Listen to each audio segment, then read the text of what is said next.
Je me pose, ça faisait longtemps que j'avais pas fait de vidéo, dis donc. Je suis même sûre de savoir comment on fait. Cette vidéo, elle a été hyper dure à faire parce qu'il y a 45 jours, je postais ma dernière vidéo sur le fait que je passais mon permis, j'étais trop contente et trop excitée. J'avais déjà commencé à me demander comment j'allais vous annoncer que j'avais mon permis, est-ce que j'allais faire une petite miniature avec la carte de ce côté-là, ou comme ça, enfin bref. Je me suis fait toute une série de films et au final, je l'ai pas eu. Je l'ai raté pour la 3e fois, donc après presque de 6 000 € dépensés, un peu plus de 80 heures de conduite, un code de la route expiré, bah voilà, c'est la...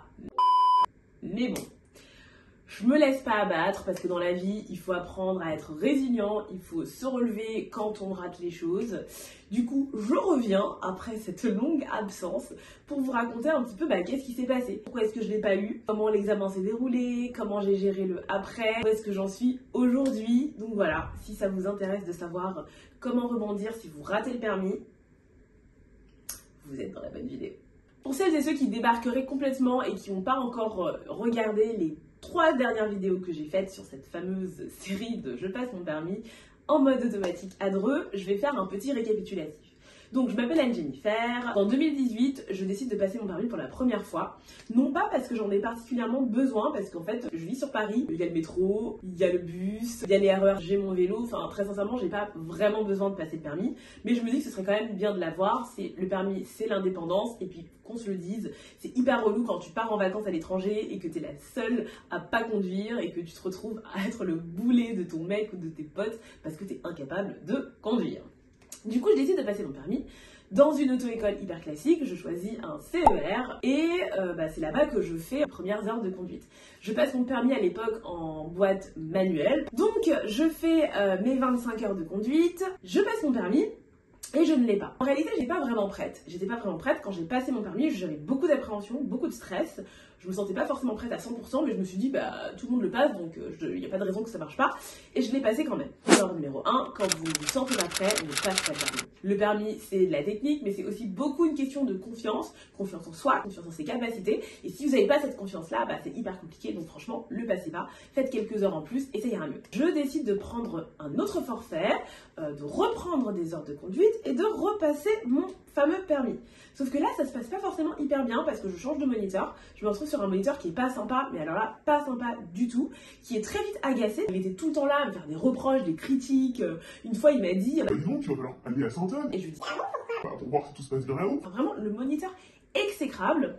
Du coup, gros manque de confiance en moi. On fait que se prendre la tête pendant toutes nos heures de conduite. Je passe quand même mon permis envers et contre tout. Et forcément, le fameux truc de confiance dont je vous parlais, je ne l'ai pas. Là, ça me saoule. J'ai claqué beaucoup trop de thunes. J'ai laissé une année s'écouler et au moment où je me dis peut-être que je devrais le repasser, ce fameux permis, il y a le Covid, donc du coup ça traîne. 2023, j'ai envie de reprendre ma vie en main et j'ai envie de me dire que ce permis, je le veux quoi, je veux avoir mon permis. Je vais pas refaire toute l'histoire, je vous laisse regarder les précédentes vidéos si vous voulez avoir des informations sur le centre de formation de Dreux. J'ai adoré, c'était super, j'ai passé mon permis et malheureusement je l'ai pas eu, mais je vais quand même prendre le temps de vous expliquer comment s'est passé l'examen. Donc j'arrive le matin, je suis convoquée à 9h30. En fait ce qu'il faut savoir c'est que quand vous passez le permis à Dreux, tout le monde arrive au centre de formation à la même heure. Et tous ensemble, on part au centre d'examen. C'est pour éviter que si tu es en retard, tu te retrouves à perdre la possibilité de passer ton permis, parce que des retards ça arrive, surtout que Dreux c'est à l'autre bout de la planète et qu'il y a un train par heure, et si ce train-là décide d'être annulé pour X ou Y raison, t'es dans la... Du coup, le fait que tout le monde soit au centre de formation, ça permet aux retardataires de souffler et on se dit que ok, on fait passer une personne avant et la personne qui devait passer son permis et qui est en retard attend quand même de le passer.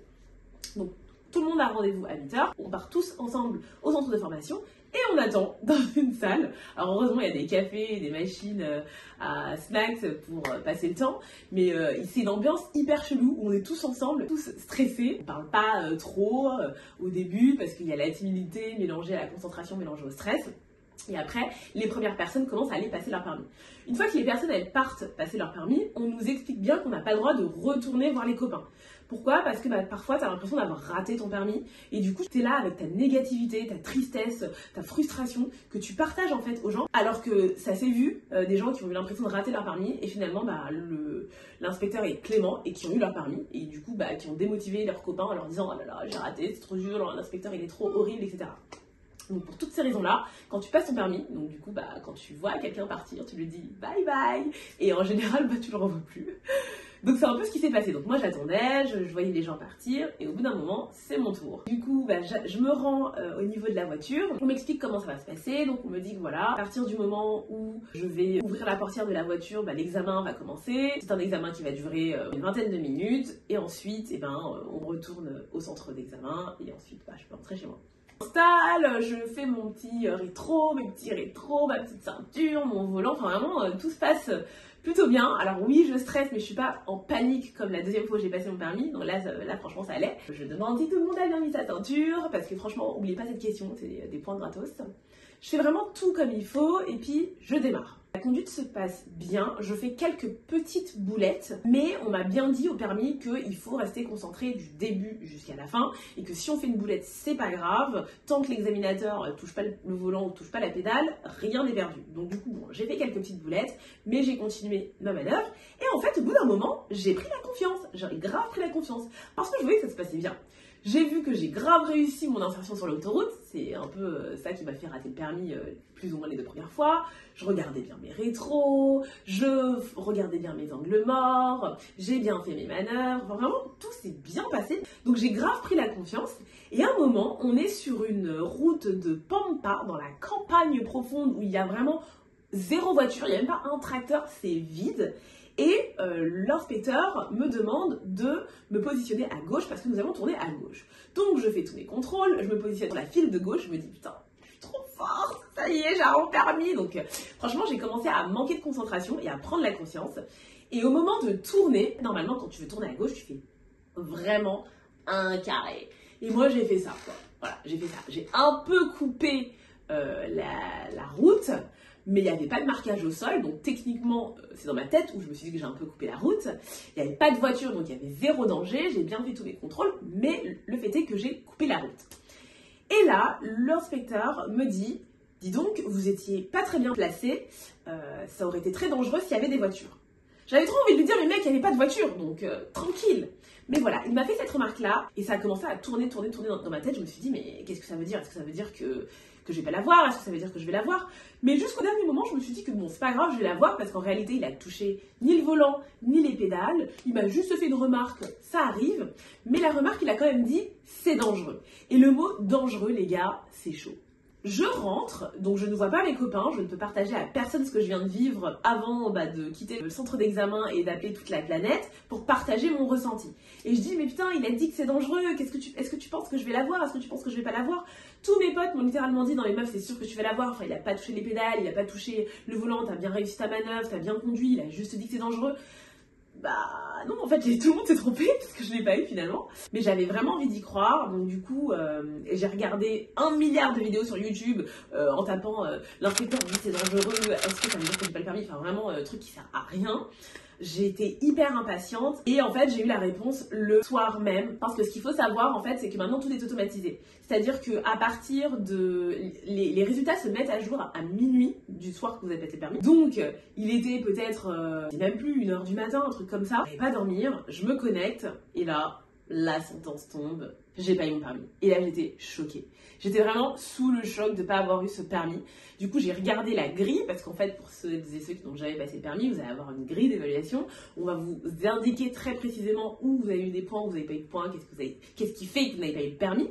Et moi en fait j'ai eu, je sais plus, j'ai eu 25-26 sur 31. Donc en gros j'ai eu théoriquement le permis, mais j'ai fait une faute éliminatoire et c'était cette fameuse faute de placement qui ne m'a pas donné le permis. Alors là, j'ai pleuré toutes les larmes de mon corps parce que vraiment, genre, j'étais déçue, en colère, frustrée. Enfin, j'avais le seum en fait parce que vraiment, j'ai hyper bien conduit. J'ai juste fait un mauvais placement, mais il y avait 0 voiture, il y avait 0 danger sur le moment. Et j'ai pas eu mon permis, donc vraiment j'étais au bout du trou.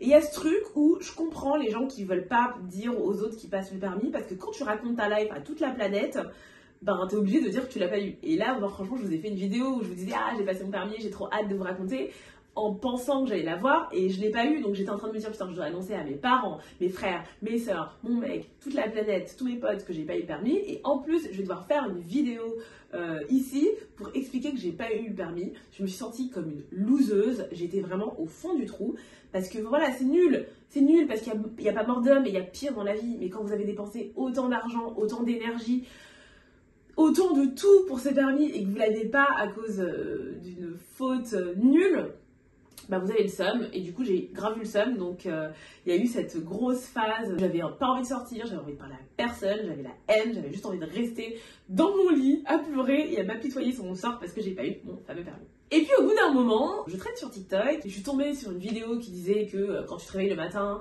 t'as deux choix. Le choix numéro 1, bah, rester dans ton lit, à continuer à rêver à tes rêves. Et choix numéro 2, bah, te réveiller et justement bah, mettre en place un plan d'action pour atteindre tes rêves.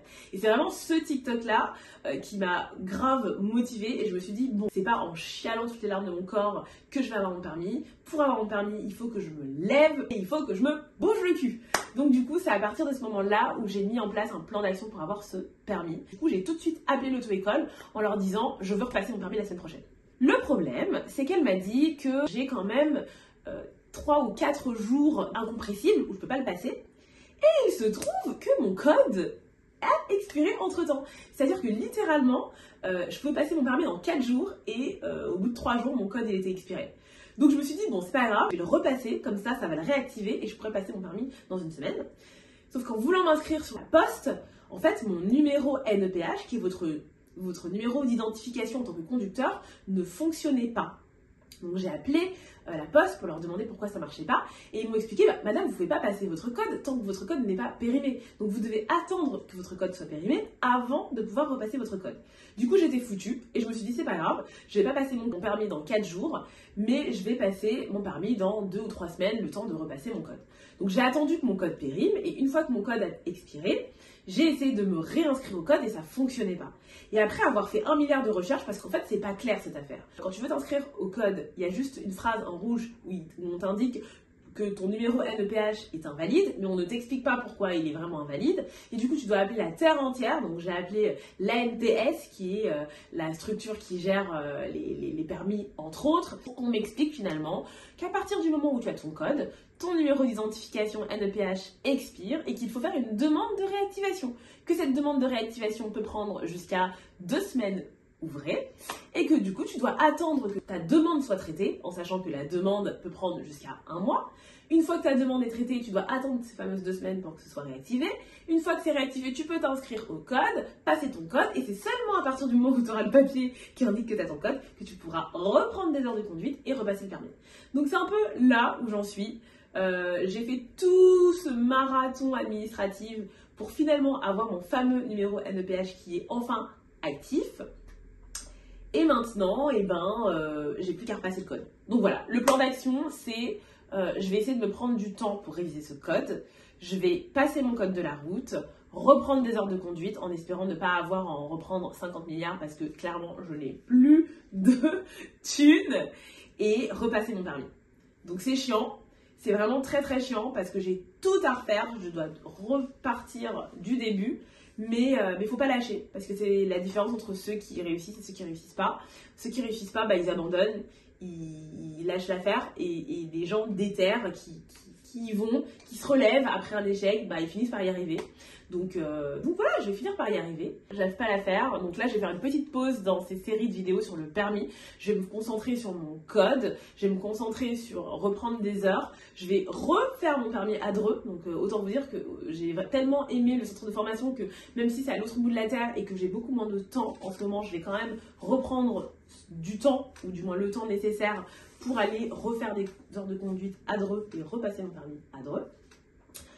Du coup, keep in touch quoi. En attendant, je vais continuer mes vidéos sur la petite vie palpitante. Et quand j'aurai un peu avancé dans ces histoires de permis, je reviendrai vous faire un update. Voilà, on lâche rien les gars. On y va. On va finir par avoir ce permis, même si ça nous aura coûté la peau du... Sur ce, je vous laisse. Et je souhaite bonne chance à ceux qui sont en train de passer le permis.